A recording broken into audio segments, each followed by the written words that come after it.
Welcome back to digital ज्ञान दर्शन। तो आज हम ईदर और नीदर का यूज सीखेंगे। तो अक्सर आपने घर में सुना होगा, पेरेंट्स बोलते हैं बच्चों को, या तो तुम मोबाइल में लगे रहते हो या दिन भर टीवी देखते रहते हो। इस तरीके से बोलते होंगे।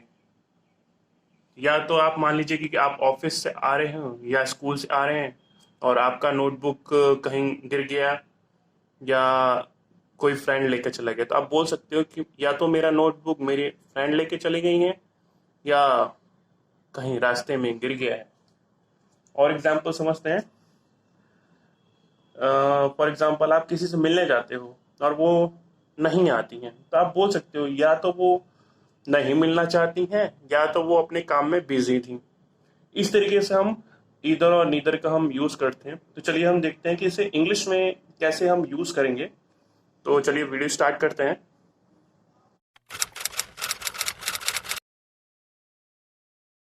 जो फर्स्ट यूज है, केस फर्स्ट लिख के करते हैं।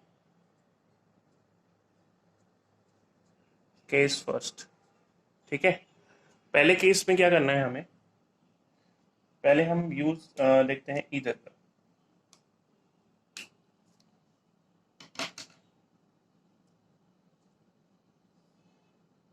पहला पहला एग्जांपल लेते हैं। या तो ये या तो वो, इधर दिस और दैट।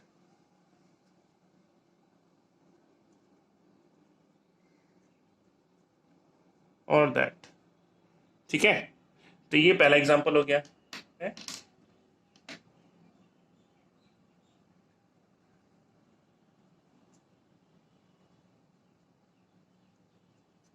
इधर I will come my self और आई सेंड समवन, या तो मैं आऊंगा या किसी को भेज दूंगा। इधर आई विल कम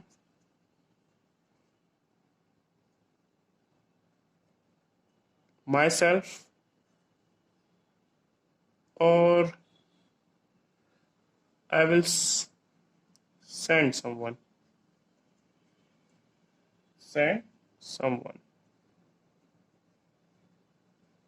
देखिए अब यहाँ पे ध्यान दीजिए, यहाँ पे आई विल दो बार आ गया है, ठीक है। तो हम इसको शॉर्टकट नहीं बोल सकते हैं, यहाँ पे आई विल नहीं लगाने से भी चलेगा। तो हम इसको इस तरीके से ही बोल सकते हैं। इधर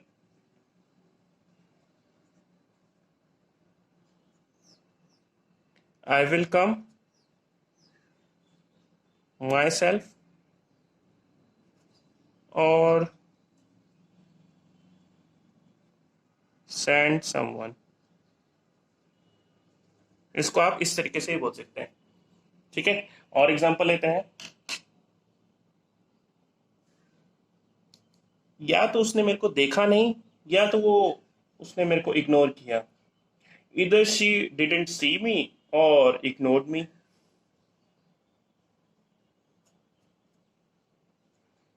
इधर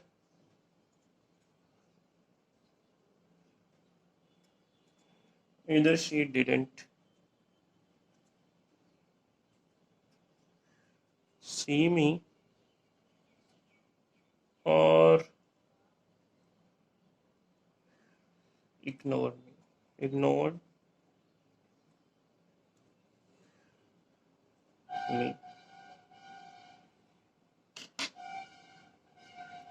एक और एग्जांपल लेते हैं।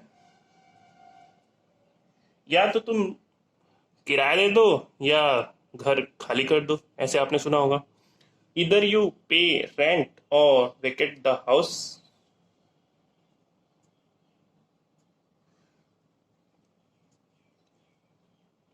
इधर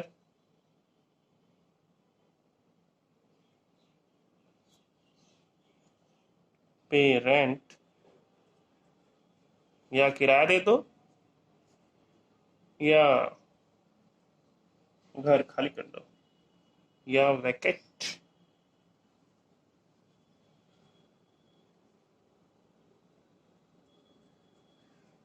विकेट द हाउस। ठीक है, ये तो दो लोगों के बीच में बातें हो रही हैं, इसलिए हमने इधर यूज किया। इधर हमेशा हम जब दो चीजों के बारे में बात करते हैं या दो लोगों के बारे में बात करते हैं तब ही हम इधर यूज करते हैं। चलिए एक और एग्जांपल लेते हैं, और इसमें थोड़ा सा मैं आपको वर्ब के बारे में बताऊंगा, कैसे हम इसमें वर्ब कैसे यूज करेंगे, कैसे वर्ब पहचानेंगे कि इसमें कौन सा हेल्पिंग वर्ब आना चाहिए। इधर राम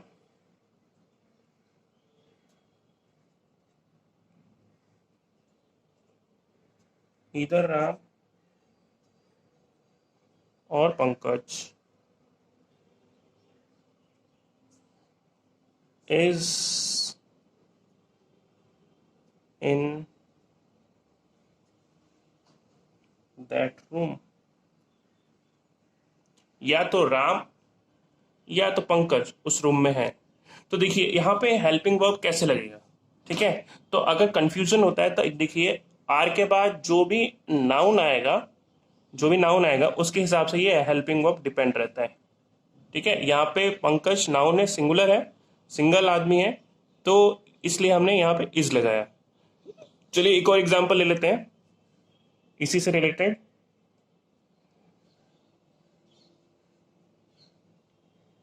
इधर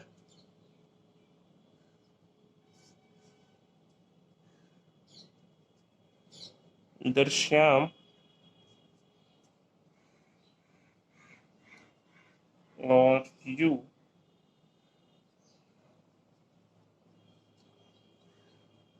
आर लाइन। या श्याम, या तो तुम झूठ बोल रहे हो। तो देखिए यहाँ पे क्या हुआ, यहाँ पे जो यू है हमें पता है कि यू के संग क्या आता है, आर आता है। तो यहाँ पे हेल्पिंग वर्ब जो है वो और के बाद जो नाउन आएगा उस पर डिपेंड रहता है। ठीक है, अब हम केस 2 देखते हैं कि केस 2 हम कैसे इस्तेमाल करते हैं। तो केस 2 समझने के लिए आप ऐसे ऐसे एग्जांपल लीजिए। सपोज आप किसी मॉल में या दुकान में गए और वहां पे आपको वॉशरूम जाना है। तो वॉशरूम जाना है तो वहां पे दो वॉशरूम है, उस मॉल या दुकान में दो वॉशरूम है और आप जाते हैं। तो दुकानदार देखता है कि आप वहां पर खड़े होकर देख रहे हैं कि इसमें से जेंट्स का कौन सा है या लेडीज का कौन सा है। तो दुकानदार बोलता है कि आप दोनों में से कोई भी वॉशरूम में जा सकते हैं, मतलब दोनों में से। तो ऐसे सेंस में भी हम इधर का हम यूज करते हैं। देखते हैं एग्जाम्पल। फॉर एग्जाम्पल लीजिए,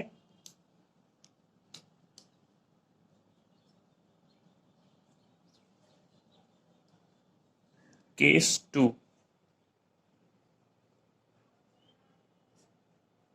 तो दुकानदार बोल सकता है इधर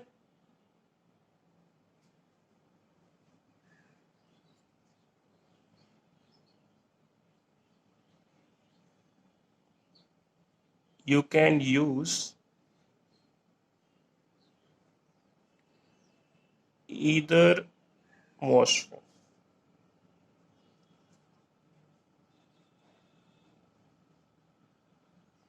You can use either washroom। देखिए यहाँ पे ईदर का मतलब है कोई भी, यहाँ पे ईदर का मतलब है कोई भी। देखिए यहाँ पे जब हमारे पास दो चॉइस थी तो हमने यूज किया। अगर दो से ज्यादा चॉइस हो, यहाँ पे सिर्फ दो चॉइस के लिए, अगर दो से ज्यादा हो, तो सपोज यहाँ पे मतलब जो वॉशरूम है अगर दो से ज्यादा हो तो यहाँ पे हो सकता है you can use any washroom. You can use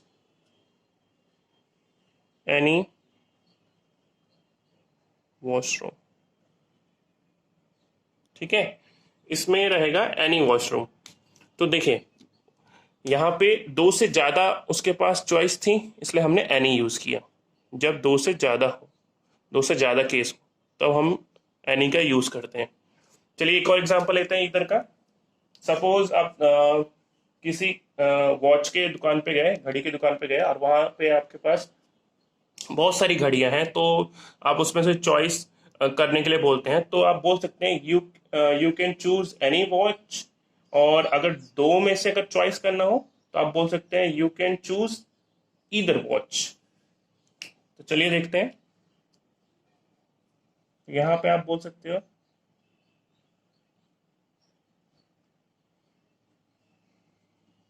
you can choose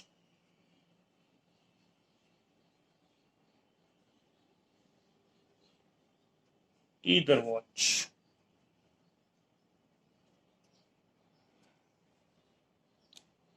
दोनों में से कोई एक आप चूज कर सकते हो, कोई भी। यहाँ पे दोनों में से एक कोई भी चूज कर सकते हो। ठीक है। अब ये तो हो गया आपका केस 2 का एग्जाम्पल। अब चलिए हम केस 3 का एग्जाम्पल देखते हैं कि केस 3 कैसे यूज करते हैं। ये केस 2 से रिलेटेड ही करता है।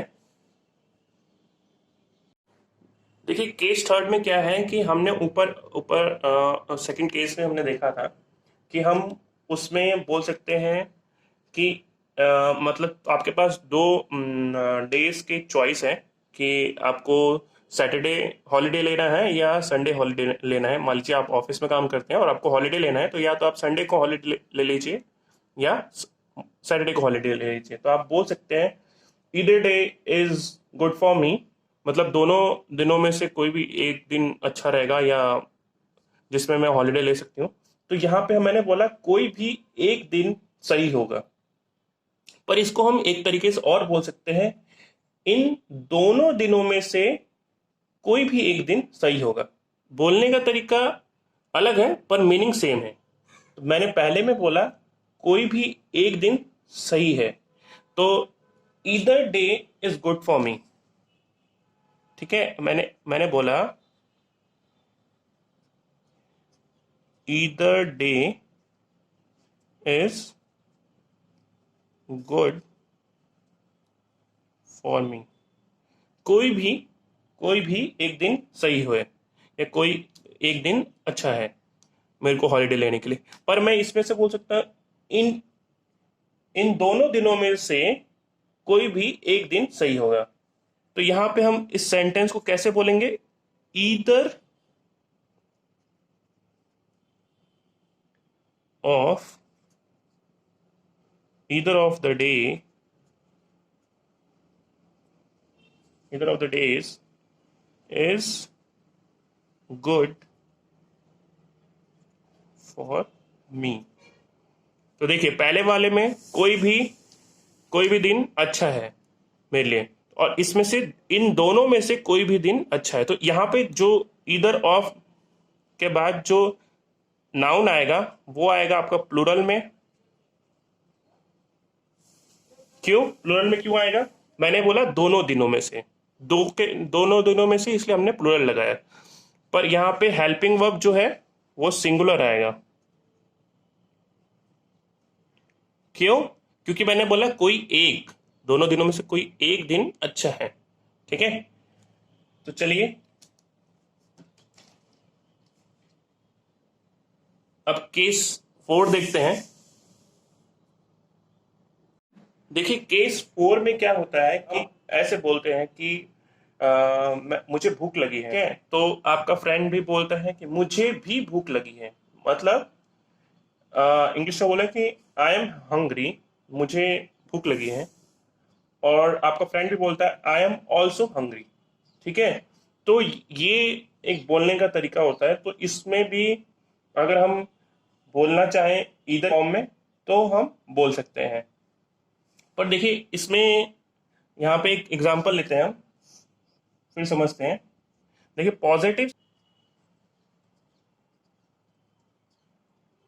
पॉजिटिव सेंटेंस होगा तो हम उसमें ऑल्सो या टू लगा सकते हैं। एग्जाम्पल लेते हैं। यहाँ पे एग्जाम्पल लेते हैं। जैसे मैंने बोला आई एम हंग्री, तो आपका फ्रेंड भी बोलता है आई एम ऑल्सो हंग्री, या तो आई एम हंग्री टू।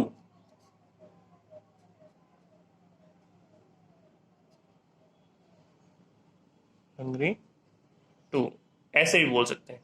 तो ये पॉजिटिव सेंटेंस में आप ऑल्सो और टू यूज करते हैं, पर नेगेटिव सेंटेंस में ऑल्सो और टू यूज नहीं होता है, तो उसकी जगह पे हम ईदर का यूज करेंगे। जैसे जैसे अगर इसका नेगेटिव सेंस लें हम,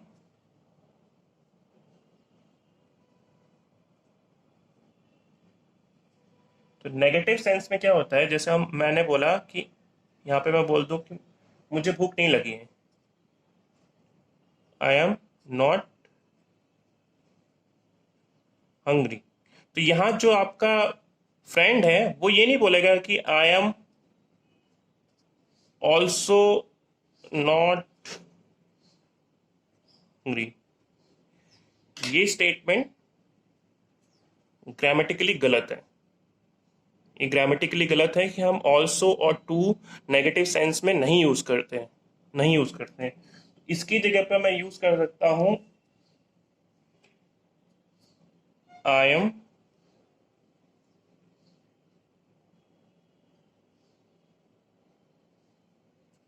नॉट हंग्री ईदर। इसको हम इस तरीके से बोलेंगे, I am not hungry either. तो आप ये समझ लीजिए कि पॉजिटिव सेंटेंस जब होगा वहां पे ऑल्सो आप टू यूज कर सकते हैं, ऑल्सो और टू, पर नेगेटिव सेंटेंस में आपको ईदर ही यूज करना चाहिए, ईदर ही यूज करना चाहिए। एक और एग्जांपल लेते हैं, चलिए ले लेते हैं, I haven't seen Baahubali two. मैंने बाहुबली टू नहीं देखी है पूरी, ठीक है। I haven't seen Baahubali two. तो आपकी बहन या आपकी सिस्टर या के आपके पापा मम्मी बोलते हैं आई हैवेंट सीन। अब यहाँ पे बाहुबली है तो ये मूवी है, नॉन नॉन लिविंग थिंग्स, तो मैं यहाँ पे इट यूज कर सकता हूँ, आई हैवेंट सीन इट ईदर। ठीक है, हम इस तरीके से बोल सकते हैं। चलिए और एक एग्जांपल लेते हैं। For example, you didn't call मी, तुमने मेरे को कॉल नहीं किया। तो दूसरी जगह से भी बोला जा सकता है कि you didn't call me either, you didn't call मी। ठीक है, तो इसका अगर दूसरी तरफ से ही बोला जाए,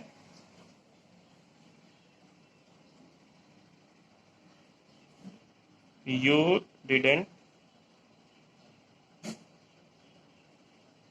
call me either, you didn't call me either. चलिए अब हम नीदर का एग्जांपल देखते हैं, नीदर और नॉर का एग्जांपल देखते हैं।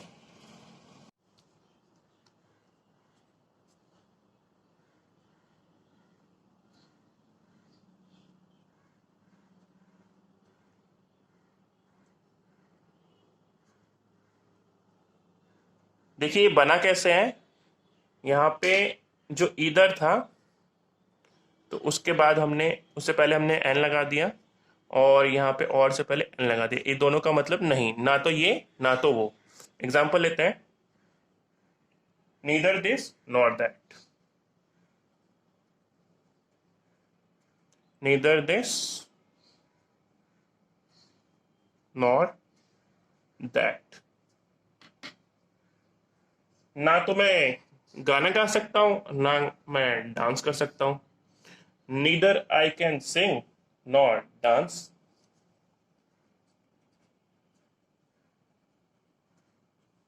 Neither I can sing nor dance. इसको एक और तरीके से हम लिख सकते हैं, यहाँ पे जो पर्सन और हेल्पिंग वर्ब है उसको पहले लाके भी लिख सकते हैं। चलिए देखते हैं, इसको एक तरीके से और लिखा जा सकता है, आई कैन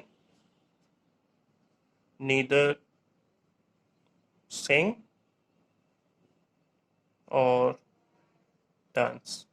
इसको हम इस तरीके से भी लिख सकते हैं या बोल सकते हैं। I will neither meet you और नॉट टॉक टू यू। ना तो मैं तुमसे मिलूंगी और ना ही बात करूंगी। ये लॉकडाउन में ये सब चलता रहता है आजकल सबके संग। I will neither I will neither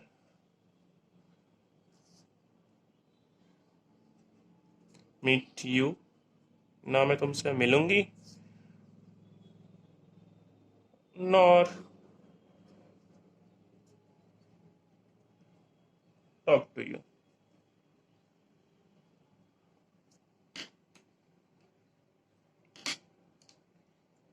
तो ये आज हमने नीदर और ईदर के बारे में हमने समझा। तो अपकमिंग वीडियोस में हम और भी ऐसे छोटे छोटे ग्रामर्स और सीखेंगे और पार्ट ऑफ स्पीच भी हम जल्दी ही चालू करने वाले हैं। तो आज के वीडियो में बस इतना ही। Thank you.